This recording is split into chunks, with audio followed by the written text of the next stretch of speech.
Bonjour à tous les amis, donc bienvenue, donc c'est JC, après cette belle victoire de l'Olympique de Marseille ce matin, voilà, j'ai eu l'envie de faire donc une petite vidéo donc en hommage au roi Pelé qui nous a quittés hier à l'âge de 82 ans. Voilà, je voulais remettre un petit peu certaines choses à leur place.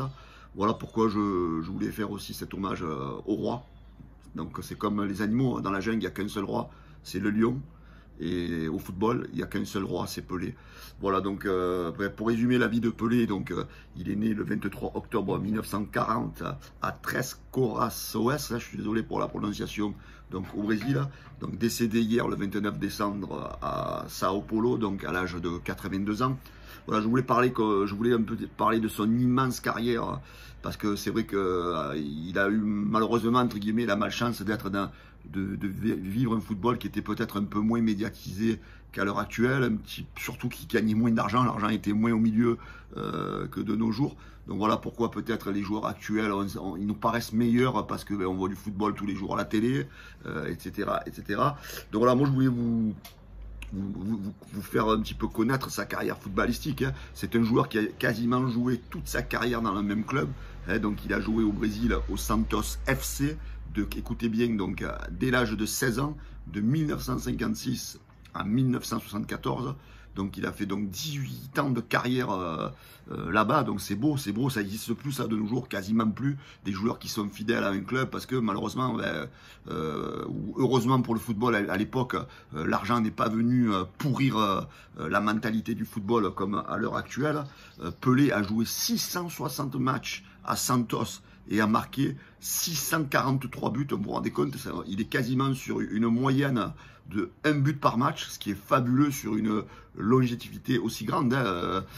Donc sur 660 matchs, le mec il marque 643 buts, je dis juste que c'est énorme. Ensuite il a fini sa carrière aux États-Unis. Il a joué donc de 1975 à 1977, donc 2 saisons au New York Cosmos. Voilà, pareil, où il a fait 64 matchs et 37 buts. Voilà, ça sentait peut-être un peu la fin de carrière. Mais voilà, il a arrêté de jouer. Il avait quand même 37 ans à l'époque. C'était pas mal pour un joueur de l'époque. Voilà, donc Pelé a quand même une immense carrière. Déjà en termes de club. Son palmarès, comme vous le savez, il a gagné sa première Coupe du Monde à l'âge de 18 ans. Et à l'heure actuelle, c'est le seul joueur au monde à avoir gagné 3 Coupes du Monde. Alors à l'heure actuelle, il y en a certains qui se prosternent parce qu'il y a un joueur qui vient de gagner une Coupe du Monde dans sa carrière. Ben lui, il en a gagné 3. Il a gagné celle de 58, il a gagné celle de 62 et il a gagné celle de 70. Voilà, donc c'est quand même énorme un joueur qui arrive à gagner 3 Coupes du Monde en termes sur sa carrière, donc c'est fabuleux. Il y a Kylian Mbappé, cette année il aurait pu gagner la seconde, dommage pour l'équipe de France.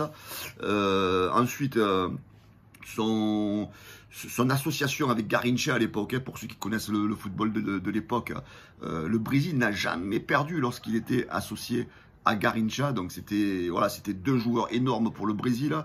Son palmarès en club, il est immense. À Santos, il a gagné 10 titres, il a été 11 fois meilleur buteur, il a gagné 2 coupes Libertadores, 2 coupes intercontinentales, il a eu un titre de champion avec l'équipe de New York.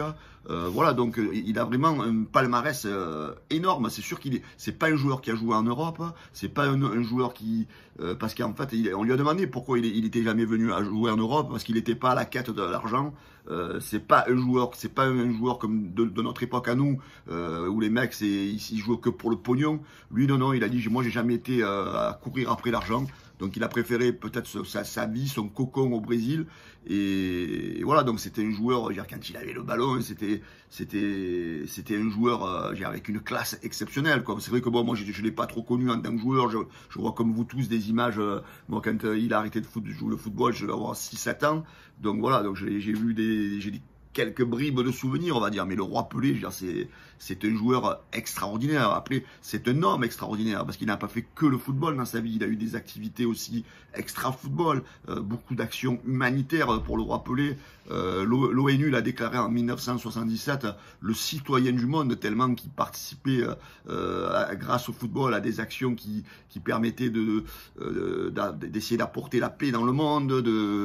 Il a fait beaucoup d'actions pour la santé, pour ce que les enfants ne manquent de rien dans le monde. D'ailleurs, Il a aussi travaillé pour la FIFA dans la commission Fair Play.